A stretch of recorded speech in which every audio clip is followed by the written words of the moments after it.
মুর্শিদাবাদের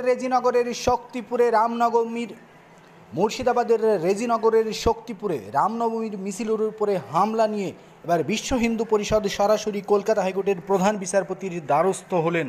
তারপরই প্রধান বিচারপতির পক্ষ থেকে স্বতঃপ্রণোদিত হয়ে মামলা দায়ের করার অনুমতি দেওয়া হলো। এই মুহূর্তের সবচেয়ে বড় খবর, কলকাতা হাইকোর্টের প্রধান বিচারপতি টি.এস. শিবগানম স্যারের এজলাসে মামলা দায়ের করার অনুমতি চেয়েছিলেন বিশ্ব হিন্দু পরিষদ। সেই মামলা দায়েরের অনুমতি দিল প্রধান বিচারপতির ডিভিশন বেঞ্চ। প্রধান বিচারপতির ডিভিশন বেঞ্চের দৃষ্টি আকর্ষণ করলেন বিশ্ব হিন্দু পরিষদ। তারপরে প্রধান বিচারপতির পক্ষ থেকে মামলা দায়েরের অনুমতি দেওয়া হয়। মুর্শিদাবাদের শক্তিপুরে রামনবমীর মিছিলের উপরে আক্রমণ করা হয়েছে, এই অভিযোগ তুলেই বিরোধী দলনেতা শুভেন্দু অধিকারীও তোপ দেখেছিলেন শাসক দলের উপরে।